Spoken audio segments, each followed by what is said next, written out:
मित्रों, जब भी मैं उत्तराखंड में आता हूं तब एक नई ऊर्जा लेकर वापस जाता हूं, क्योंकि उत्तराखंड में आते ही चारों धामों में बैठे हुए देवी देवताओं का, मां गंगा, यमुना का और अनेक यहां पर बैठकर आध्यात्म की अहलेक जगाने वाले संतों का आशीर्वाद यहां आने के साथ ही प्राप्त हो जाता है। मैं हमेशा उत्तराखंड से चेतना लेकर ही वापस गया हूं। ये उत्तराखंड को इसीलिए देवभूमि कहते हैं। एक और तो पर्वत की चोटियां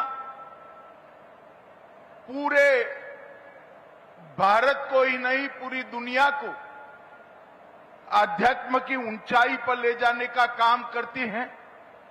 यहां बसे हुए संत महात्मा हजारों वर्ष से गंगा के साथ बहती अपनी भारतीय संस्कृति को और मजबूत और पावन करने का काम कर रहे हैं।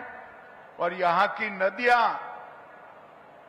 आधे भारत का पीने का पानी, खेती का पानी और जीवन को दान करने का काम यहां की नदियां करती हैं।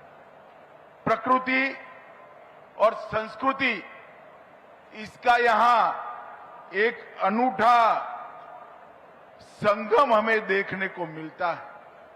परंतु आज यहां पर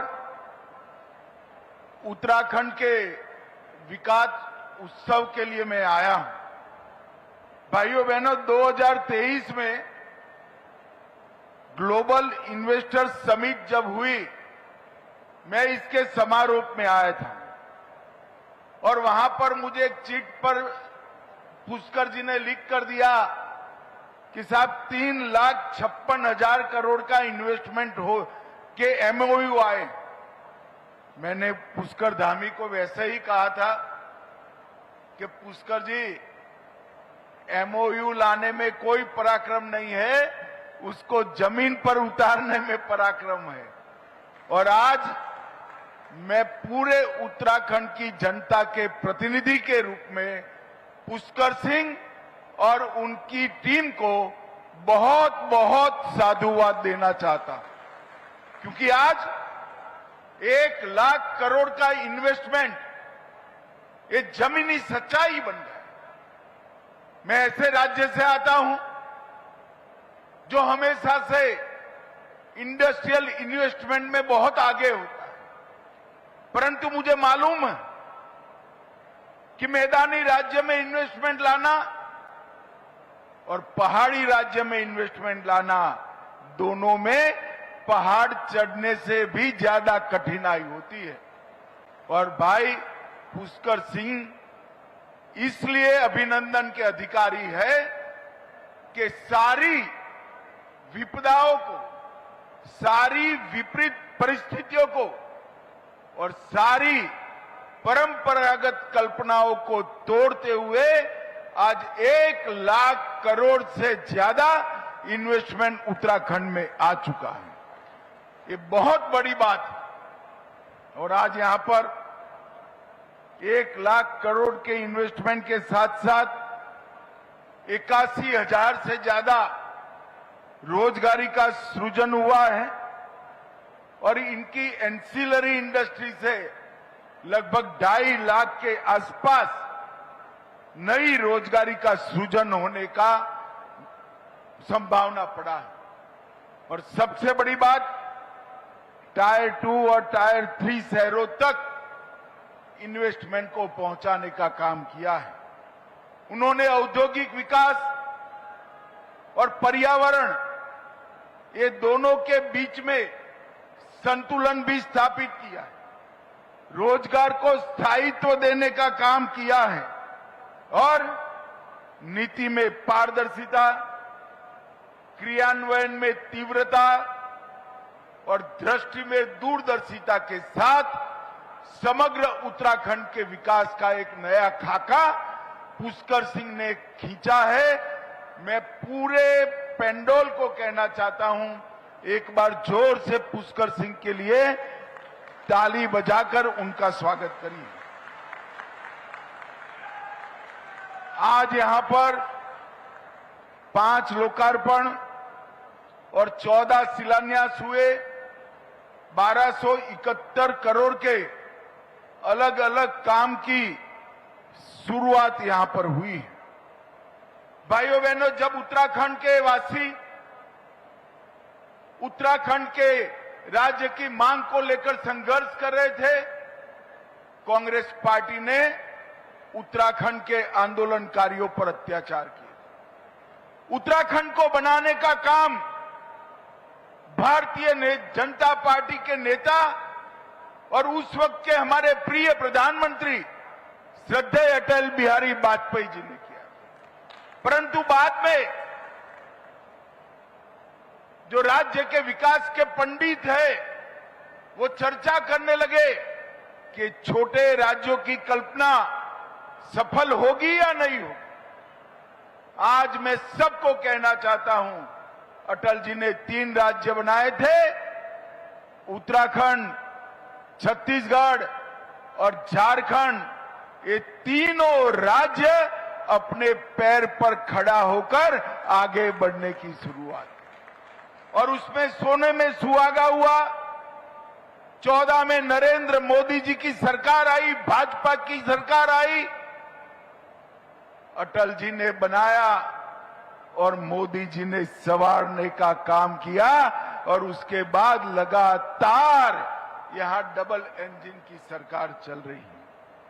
मोदी जी ने विकास का जो पूरे देश के अंदर एक खाका खींचा, इंफ्रास्ट्रक्चर का विकास हो, एजुकेशन पॉलिसी में स्पष्टता लानी हो, देश की औद्योगिक विकास की नींव डालनी हो, अर्थतंत्र को आगे बढ़ाना हो, हर क्षेत्र में मोदी जी ने कई रिकॉर्ड बनाए।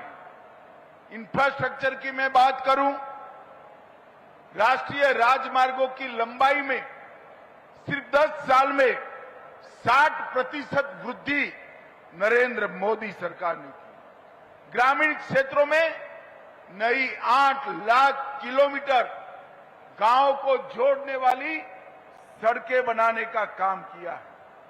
333 जिलों में सुविधाजनक वंदे भारत ट्रेन पहुंची। 45,000 किलोमीटर का रेलवे कई लाइनों का विद्युतीकरण हुआ। 88 नए हवाई अड्डे बने और इनलैंड वाटरवे कार्गो में 11 गुना वृद्धि ये 10 साल में हुई। भाइयों बहनों, और इस सब का नतीजा है कि अटल जी इस देश की अर्थव्यवस्था को 11वें नंबर पर छोड़कर गए थे। मोदी जी 10 साल में 11वें नंबर पर से 4थे नंबर पर देश की अर्थव्यवस्था को लेकर आए, और आप लोग 4थे नंबर की अर्थव्यवस्था से खुश हो, मगर मेरी बात आज घर जाकर अपनी डायरी में लिख लेना, 2027 में हम विश्व की 3रे नंबर की अर्थव्यवस्था बनने जा रहे हैं। जिस तेज गति से विकास आगे बढ़ा है, निर्यात हमारा 2 गुना हुआ सर्विस का, और 76% निर्यात बढ़ा।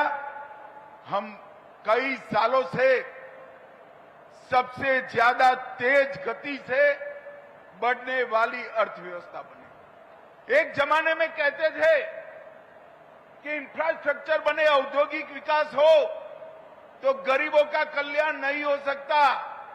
ये मिथक को नरेंद्र मोदी जी ने गलत साबित किया। इस देश के 80 करोड़ गरीबों को 5 किलो अनाज मुफ्त देकर खाद्य सुरक्षा सुनिश्चित की गई। 55 करोड़ लोगों को 5 लाख तक का दवाइयों का और हॉस्पिटलाइजेशन का पूरा खर्चा माफ हो गया। 16 करोड़ घरों में आजादी के बाद पहली बार नल आया, 12 करोड़ घरों में शौचालय पहुंचाया, 13 करोड़ घरों में एलपीजी का सिलेंडर पहुंचा और 3 करोड़ घरों में पहली बार बिजली आई और 4 करोड़ लोगों को घर देने का काम भी ये भारतीय जनता पार्टी की नरेंद्र मोदी सरकार ने किया। और ये सब करते करते 25 करोड़ गरीबों को गरीबी रेखा के ऊपर लाने का काम किया है। मित्रों, मोदी जी ने 2047 विकसित भारत की कल्पना की है, एक संकल्प देश के जनता के सामने रखा है। मगर मैं आज देवभूमि के प्रिय वासियों को कहकर जाना चाहता हूं, विकसित उत्तराखंड का बगैर विकसित भारत का निर्माण संभव नहीं। जब तक हमारे छोटे राज्य आगे नहीं बढ़ते हैं, देश के अंदर सम विकास नहीं हो सकता। पूर्व के राज्य जब तक आगे नहीं बढ़ते हैं, देश के अंदर सम विकास नहीं हो सकता। इसीलिए भारतीय जनता पार्टी की केंद्र सरकार ने छोटे राज्यों के विकास पर और पूर्वी राज्यों के विकास पर विशेष ध्यान दिया है। और जहां तक उत्तराखंड का सवाल है, एक ज्योतिर्लिंग, 3 शक्तिपीठ, 4 धाम, पंच प्रयाग, पंच केदार और सप्त बद्री जहां विराजमान हो, इसके विकास को कोई नहीं रोक सकता भाइयों, कोई नहीं। जरूरत थी एक सातत्यपूर्ण नीति जो हमारी सरकार ने देने का काम, जरूरत थी मेहनत कर कर यहां पर उद्योग के प्रति रेड कारपेट बिछाने का वातावरण बनाने की, वो हमारी सरकार ने की। जरूरत थी यहां पर पारदर्शिता के साथ सरकार चलाने की, जो हमारी सरकार ने किया है। जरूरत थी अच्छी कानून और व्यवस्था लाने की, वो पुष्कर धामी लेकर आए थे। और जरूरत थी 24 घंटे 365 दिन पर्यटक आते रहे, ऐसी संरचनाओं को बनाने की, वो भी पुष्कर सिंह धामी ने बनाया है। और 360 डिग्री दृष्टिकोण से ऑफ सीजन ही न हो, इस तरह से हमारे टूरिज्म को आगे बढ़ाने का काम किया है। भाइयों बहनों, मोदी जी ने भी उत्तराखंड को देने में कोई कमी नहीं छोड़ी है। मुझे याद है कुछ एक्टिविस्ट जब हमारे 4 धाम के बारमासी रोड को, ऑल वेदर रोड को रोकने का प्रयास कर रहे थे, मोदी जी ने बड़ी शिद्दत के साथ भारत सरकार के वकीलों को सुप्रीम कोर्ट में खड़ा किया और ऑल वेदर रोड को 4 धाम तक पहुंचाने का काम किया।